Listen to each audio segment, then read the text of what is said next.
எங்களோட the most powerful weapon அவரை தான் வந்து கூப்பிட போகிறோம். தகடுன்னு ஒரு வெப்பன் ஆரம்பிச்சது பாருங்க.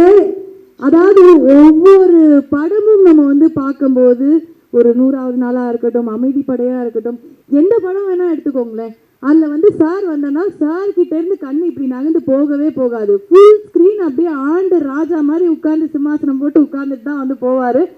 இன்னைக்கு வரைக்கும் இல்லை, என்றைக்குமே சார் இவ்வளோ ஸ்மார்ட்டாக இருக்கீங்க, உங்கள் பக்கத்தில் யாருமே நிற்கவே முடியாது சார், அந்த மாதிரி தான். And we all love him. உங்களை லவ் பண்ணுற அத்தனை பேர் ரசிகர்கள் உங்களுக்காக இங்கே வந்திருக்காங்க உங்கள் பேச்சை கேட்க.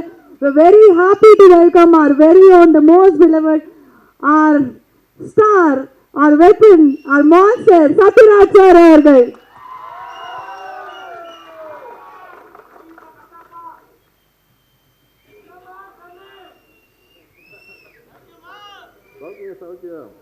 நீங்க எல்லாம் சௌக்கியமா இருந்தா நாங்களும் சௌக்கியமா இருப்போம். ரசிகர்கள் சௌக்கியமா இருந்தா தான் நடிகர்கள் சௌக்கியமா இருக்க முடியும்.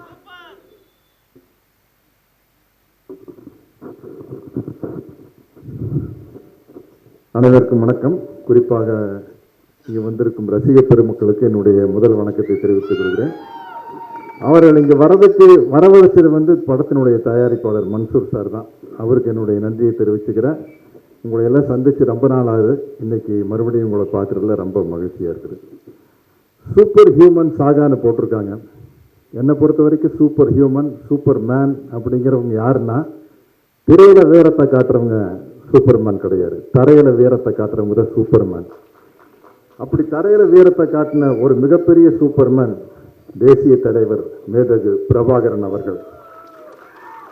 அவர் தலைமையில் நடைபெற்ற தமிழீழ விடுதலை போர் சர்வதேச வல்லரசுகளின் தவறான புரிதல்களால், மிகப்பெரிய சூழ்ச்சியால் ஒடுக்கப்பட்டது என்று கூறுவதை விட பின்னடைவு ஏற்பட்டது என்று தான் நான் கூறுவேன். ஏன்னா என்னைக்காச்சும் ஒரு நாள் தமிழ் ஈழம் மலர்ந்தே தீரும், அது காலத்தின் கட்டாயம். இன்னைக்கே இதை பற்றி பேசினா, இன்னைக்கு மே 17 உள்ளிவாய்க்காலில் நடந்த இனப்படுகொலை நடந்த நாள். அந்த போராளிகள் அனைவருக்கும், தமிழ் உறவுகளுக்கும் என்னுடைய வீர வணக்கத்தை கூறிக்கொண்டு இந்த உரையை துவங்கலாம் என்றிருக்கிறேன்.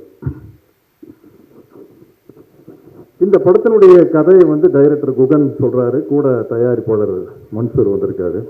பார்த்தா பெரிய செலவா பண்ற ஒரு படம் மாதிரி தெரியுது.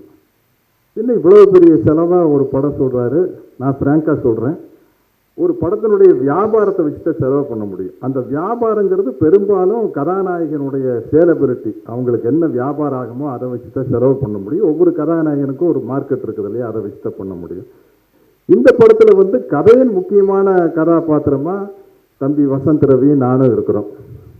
வசந்த் ரவி நல்ல படங்கள்ல நடிச்சிருக்காரு. நானும் பிஸியா மாசத்துக்கு ஒரு படம் எனக்கு ரிலீஸ் ஆகிட்டு இருக்கு. போன மாதம் சிங்கப்பூர் சரவணன், அதுக்கு முன்னாடி அன்னபூரணி, அதுக்கு முன்னாடி மேன்சன் ஹவுஸ்னு ஒரு தெலுங்கு படம், அதுக்கு முன்னாடி ஒட்டான்னு ஒரு மலையாள படம், இப்படி போயிட்டு இருக்குது. இருந்தாலும் கூட தனிப்பட்ட பிஸ்னஸ் அப்படின்னு ஒன்று இருக்கு இல்லையா. இதை குகன் சொல்லும் போது ஒரு டைரக்டர் எப்படி வேணாலும் ஆசைப்படலாம், ஆனால் இதை வந்து செலவு பண்ணுறதுக்கு ஒரு ப்ரொடியூசர் வேணும். மன்சூர் சார் வந்து புது ப்ரொடியூசர், எனக்கு இதுக்கு முன்னாடி அவர் பழக்கம் இல்லை, எப்படி செலவு பண்ணுவாரோ அப்படின்ட்டு எனக்கு ஒரு சந்தேகம். நான் அந்த பாகுபலி ஷூட்டிங் போனப்போ தான் நான் பார்த்தேன், ஒரு ஷூட்டிங் ஸ்பாட்டுக்கு போனால் ஒரு கேமரா இருக்கும், கிரேன் இருக்கும், ட்ராலி இருக்கும், ட்ராக் இருக்கும், லைட்ஸ் எல்லாம் இப்படி இருக்கும். பாகுபலி ஷூட்டிங்கில் போனால் புல்டோசர் ஒரு சைடு வேலை செஞ்சுக்கிட்டு இருக்குது, ஒரு பெரிய கிரேன் வந்து கல்லெல்லாம் தூக்கி ஒரு இடத்துல போட்டுக்கிட்டு இருக்கு. என்னடா அது படம் எடுக்கிறாங்களே இல்லை ஏதாச்சும் டேம் கட்டுறாங்களாங்கிற மாதிரி இருந்தது பாகுபலி லொக்கேஷனுக்கு போனேன். அதுக்கப்புறம் அதே அட்மாஸ்பியர் வாகமானது இந்த படத்துக்கு பார்த்த வெப்பனுக்கு போனால் இதே மாதிரி ஒரு புல்டோசர் நிற்குது, என்னென்னமோ செஞ்சுக்கிட்டு இருக்கிறாங்க, ஒரு கிரேனை தூக்கி. என்னப்பா நம்ம என்னமோ நினச்சி இந்த ப்ரொடியூசர் மன்சூர் வந்து இவ்வளவு செலவு பண்ணி எடுக்கிறாரு, அவருக்கு இருக்கிற அந்த குகனுடைய ஸ்கிரிப்ட் மேலே அவருக்கு இருக்கிற தைரியம் தான். உண்மையிலேயே நீங்கள் கமலா தியேட்டர்லையும் சத்யம் தியேட்டர்லையும் அங்கேயும் இங்கேயும் வச்சு பேனர் கொடுத்த வாடகையில் இன்னும் நீங்கள் 2 படம் எடுத்துருக்கலாம். நானே சொல்லுவேன், குகன்கிட்டையும் கூட சொன்னேன், எதுக்கு இவ்வளவு செலவு பண்ணிட்டு இருக்காரு. பொதுவாக வந்து நடிகர்கள் வந்து என்னப்பா ப்ரொடியூசர் சரியாகவே செலவு பண்ண மாட்டேங்கிறாருன்னு நினைப்போம், ஆனால் எதுக்கு இவ்வளவு செலவு பண்ணுறாருங்கிற மாதிரி நினைக்க வச்சவர் மன்சூர். இந்த படத்தினுடைய ஹிந்தி டப்பிங்க்கு இன்னும் டப்பிங்கே பண்ணல, இனிமேல் தான் பண்ண போகிறார். தமிழும் தெலுங்கு தான் டப்பிங் பண்ணியிருக்காரு. ஹிந்தி டப்பிங்க்கு 6 மாதத்துக்கு முன்னாடியே பாம்பேல பெரிய ப்ரீமியர் ஷோலாம் நடத்தி காட்டிட்டாங்க. அப்படிப்பட்ட ஒரு தயாரிப்பாளர் இந்த கதைக்கு கிடைச்சது ரொம்ப முக்கியம். ஏன்னா வந்து இது வாயில வடை சுடுற கதை இல்லை, இது வந்து விஷுவலா வடை சுடுற கதை. அதனால அதுக்கு ஒரு தயாரிப்பாளர் ரொம்ப முக்கியம். எந்த நிகழ்ச்சியா இருந்தாலும் நம்ம இயக்குனர் சங்க தலைவர் ஆர்வி உதயகுமார் வர்றது எனக்கு ரொம்ப மகிழ்ச்சியா இருக்குது. ஏன்னா அது வந்து ஒரு சங்கத்துக்கு தலைவராக இருந்தால் அதை எடுத்து நடத்துறதுல வந்து சலிப்பே வரக்கூடாது. அந்த சலிப்பு உங்களுக்கு வரவே இல்லை. நீங்கள் ஏன்னா உங்களோட நான் புதியமானம் படத்தில் ஒர்க் பண்ணிக்கிறேன். எத்தனை படம் புதியமானம் படத்தில் சிவாஜி சார் வேறு இருக்கார். சிவாஜி சார் வந்து அவ்வளோ பெரிய நடிகர். உதயகுமார் வந்து அப்போ சின்ன பையன் இல்லையா, 30 வருஷத்துக்கு மேலே ஆச்சா. புதியமானம் வந்து ஒவ்வொரு தடவையும் வந்து சிவாஜி சார் கேட்பார், கரெக்டாக நடிச்சேனாப்பா அப்படி. அவர் அப்படியே கூச்சப்படுவார் உதயகுமார் சார், என்னப்பா இவ்வளோ பெரிய நடிகர். அவர் அப்போ தான் நானும் அவரும் ஒரே காலேஜ் ஜூனியர். பாட்னி, நானும் பாட்னி மேஜர், அவர் உதயகுமார் பாட்னி மேஜர். அந்த மாதிரி நடந்த விஷயங்கள். ஏதாவது என்னுடைய நண்பர் விஜயகாந்துக்கு எத்தனையோ பாட்டுகள் இருக்குது. ஆனால் அந்த ஒரு அருமையான பாட்டு எழுதுனது வந்து உதயகுமார் தான். சின்ன கவுண்டர் படத்தில் வானத்தை போல மனம் படைச்ச மன்னவனேனா, எங்கே போனாலும் அவர் நினைவாக ஒரு நிகழ்ச்சி நடத்தணும்னா விஜயகாந்தை பொறுத்த வரைக்கும் வானத்தை போல மனம் பிடிச்ச மன்னவனே தான். அதுக்கு உங்களுக்கு நான் என்னுடைய நன்றியை தெரிவிச்சுக்கிறேன். இந்த வெப்பன் ஷூட்டிங் போனால் எல்லாரும் வந்து பாடி பில்டர் இருக்கிறாங்க. என்ன தவிர வசந்த் ரவி சட்டையை கழட்டினா 6 பேக்ஸ் வச்சிருக்காரு, ராஜீவ் பிள்ளை சட்டையை கழட்டினா 8 பேக்ஸ் வச்சிருக்காரு அவரு. அது இங்கே ஒரே சிங்கிள் பேக் தான். அவ்வளோ ஹார்டாக ஒர்க் பண்ணுறாங்க.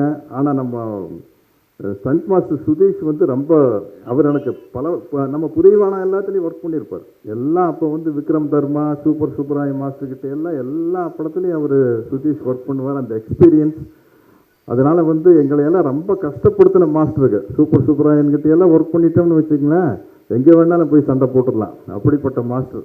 ஆனால் இன்றைக்கி சுதீஷ் வந்து எங்களை கஷ்டப்படுத்தாமல் நம்மளுடைய வயசையும் சைஸையும் மனசில் வச்சுக்கிட்டு அதுக்கு தகுந்த மாதிரி நோகாமல் நோம்பி கும்பிட்ற மாதிரி ஒரு படம் பண்ணியிருக்காரு. ஆனால் இந்த படம் பாருங்கள், விஷுவலாக பார்க்கல அவ்வளோ பிரமாதமாக இருக்குது. ஏன்னா இனிமேல் எதிர்காலத்தில் சினிமா வந்து இப்படி பெருசாக போயிட்டுருக்கும். நான் எப்படி வேணாலும் ஒரு நடிகரை காட்டிடலாம். இப்போ பாகுபலியில் நடிக்கையிலேயே நான் இதே வெயிட்டு தான். ஆனால் அந்த கட்டப்பால் அப்படி இருந்தது காரணம் இங்கே பேடு கீடெல்லாம் வச்சு நம்மளை அப்படி ஆக்கிட்டாங்க. இப்போ பாகுபலி அனிமேஷன் இன்னைக்கு ரிலீஸ் பண்ணுறாங்க, May 17 கார்ட்டூனாக பண்ணுறாங்க. கட்டப்பா இன்னும் மசூல் எல்லாம் அதிகமாகி போச்சு. அதில் அவன் ஆர்னால்ட் ஷ்வார்ஸ்நெகர் சில்வஸ்டர் ஸ்டார் லெவலுக்கு இருக்கிறாப்புல. அப்படி இது கூட இந்த படம் கூட இந்த மாதிரி படங்கள் ஜெயிச்சிருச்சுன்னா எதிர்காலத்தில் வந்து இந்த ஸ்பைடர் மேன் மாதிரி, சூப்பர் மேன் மாதிரி, என்ன ஹல்க் இது மாதிரியெல்லாம் ஒரு ஃப்ரான்ச்சைஸ் ஆயிரும். அந்த ஃப்ரான்ச்சைஸ் ஆயிருன்னா காலம் பூரா அது இருந்துக்கிட்டே இருக்கும். அந்த காலத்தில் ஒரு சைனீஸ் படம் வந்தது. அந்த சைனாவில் ஒரு மன்னருடைய குழந்தை வந்து அவன் இளவரசனாக இருக்கையில் அந்த மன்னராட்சியெல்லாம் போய் அங்கே பொது உடைமை சமுதாயம் வந்துடும். வந்ததுக்கப்புறம் இவன் எங்கேயோ போய் எல்லாம் வந்ததுக்கப்புறம் அங்கே டூரிஸ்ட்டாக கூப்பிட்டு போய் அந்த அரண்மனையை காட்டுவாங்க. அதில் இவனும் போவான். போனால் அங்கே எக்ஸ்பிளைன் பண்ணுவான், இங்கே தான் இளவரசர் விளையாண்ட இடம் அப்படின்னா அவன் நின்று வேடிக்கை பார்த்துருப்பான். அதை அவன் பெரிய ஆள் போய் திரும்பி வருவான். அது மாதிரி ஆயிரும். நம்ம ஒரு 10 வருஷம் கழித்து இந்த RFC ராமோஜிராவ் ஃபிலிம் சிட்டிக்கு போனால் இன்னும் 10 வருஷத்தில் 80 வயசு ஆகி போயிடும் உதய் சார். இப்போவே 70 போனால் இதுதாங்க கட்டப்பான்னு நம்மகிட்டே காட்டுவாங்க. அந்த மாதிரி இப்போ சினிமாங்கிறது வந்து வேற லெவலில் போயிட்டு இருக்குது. அதுக்கு குகன் மாதிரி நல்ல கற்பனை வளம் மிக்க இயக்குநர்கள் வந்து ரொம்ப முக்கியம். வேற லெவலுக்கு கொண்டு போகிறதுக்கு வந்து ஒரு சினிமாவினுடைய வெற்றி அதனுடைய வளர்ச்சி தான் வந்து அதுக்கு அதிகப்படியாக செலவு பண்ண வைக்கும். அப்படி இப்போ வந்திருக்கிற இளம் இயக்குநர்கள் வந்து வியாபாரத்தை பெரிய அளவில் பெருக்கிட்டாங்க. இன்னைக்கு தமிழ் சினிமாங்கிறது வந்து இந்தியா பூரா போகுது, ஜப்பானில் போகுது, வெளிநாடுகள் முழுக்க நம்ம தமிழர்கள் வந்து உலகத்தில் அதிகமான நாடுகளில் வாழும் இனமே தமிழ் இனம்தான். இன்னைக்கு இவ்வளோ பெரிய கலெக்ஷன் தமிழ் படத்துக்கு வர்றதுக்கு காரணம் வந்து உலகம் முழுக்கிற எல்லா நாட்டிலையும் பரவி இருக்கிற தமிழர்கள் தான். அவங்க வந்து பலவிதமான மீடியாவில் தமிழ் சினிமாவை பார்த்துடுறாங்க. அதனுடைய வருமானம் அவ்வளோ நல்லா இருக்குது. தமிழ் சினிமா கரெக்டான ஆக்ஷன் ஃபிலிம் நீங்கள் டப் பண்ணி விட்டீங்கன்னா மன்சூர் சார், இந்த படம்லாம் பீகார் மாதிரி இடத்துல எல்லாம் ரொம்ப பிரமாதமாக போயிட்டுருக்கு தமிழ் ஆக்ஷன் ஃபிலிம்ஸ். இங்கே சரியாக ஓடாத படம் கூட அங்கே பிரமாதமாக ஓடிட்டு இருக்குது. ஏன்னா அவங்க நம்ம தென்னிந்திய மசாலா படத்தை வந்து ரொம்ப விரும்பி பார்க்குறாங்க. அது ஒரு தனி பிஸ்னஸாக அங்கே இருக்குது. அதே மாதிரி இன்னைக்கு இந்த ஊடக நண்பர்களுக்கு நான் ஒரு மிகப்பெரிய நன்றி சொல்லிக்கணும்.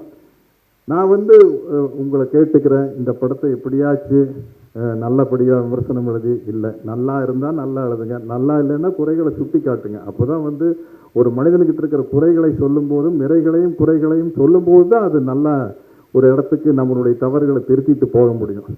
அதெல்லாம் வந்து ஊடக நண்பர்கள் வந்து நியாயமான முறையில் எல்லா படத்துக்கும் ஆதரவாக இருந்தால் போதும். ஏதோ நாங்கள் செலவு பண்ணி நடிச்சிட்டோம், நாங்கள் சம்பளத்தை வாங்கிட்டு இருக்கிறதுக்காக நீங்கள் வந்து புகழ்ந்து பேசணும்னு அவசியமே இல்லை. அது ஊடக தர்மமும் கிடையாது. அதனால் உங்கள் மனசுக்கு தெளிவாகப்பட்டதை எழுதுங்க. நான் அப்படித்தான் பேசுவேன். ஏன்னா பல பேர் நம்ம சினிமாக்காரங்க பேசல இந்த படத்தை பற்றி எப்படியாச்சுங்களையே அது பொய்யின் ஆகி போதில்லை.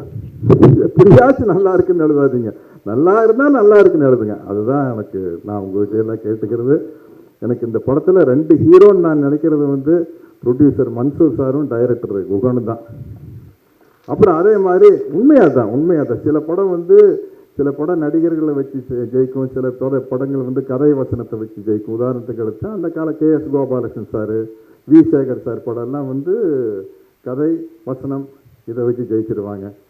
ஆனால் இன்னைக்கு இந்த படம் வந்து இது டெக்னிக்கலை ஜெயிக்குன்னா இந்த படத்தினுடைய ஆர்ட் டைரக்டர் CG ஒர்க் பண்ணவர், அந்த AI ஒர்க் பண்ணவர், இந்த படம் எப்படி வரும்னு எப்படி வந்திருக்குன்னு எனக்கே வந்து படம் பார்த்ததுக்கப்புறம் தான் கண்டுபிடிக்க முடியும்.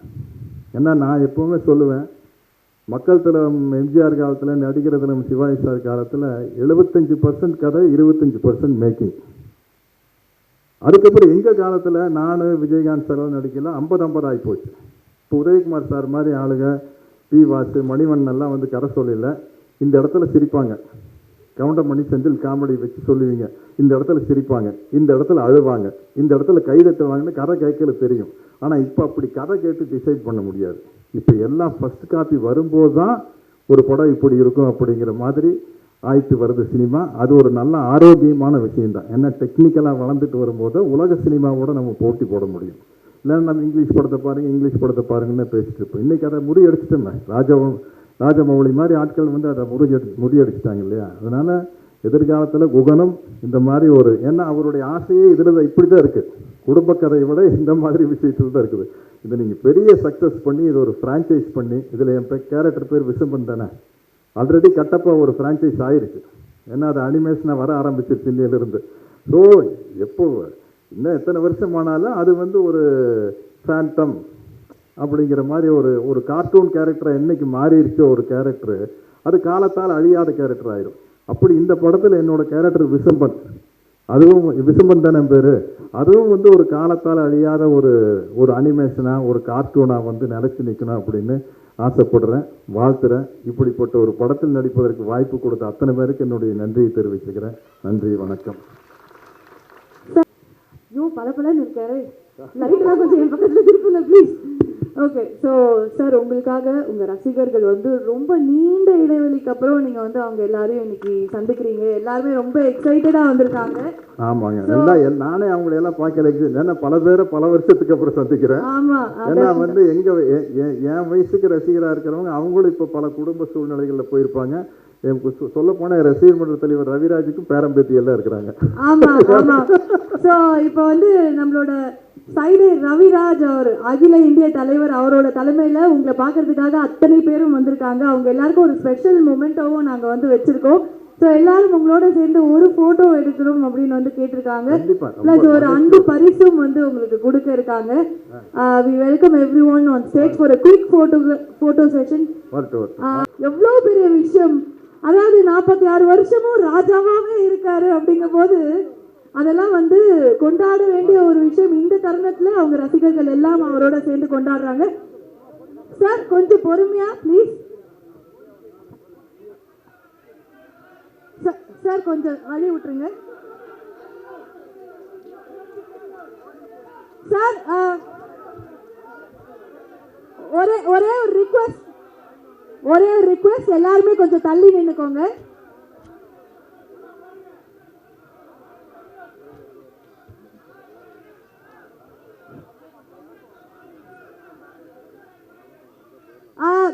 தள்ளு முள்ளு வேணாம், நிறைய எல்லாருமே வந்து கவர் ஆவீங்க.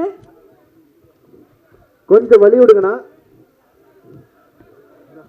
ஆனா கொஞ்சம் சைடுல கொஞ்சம் வழி விடுங்க.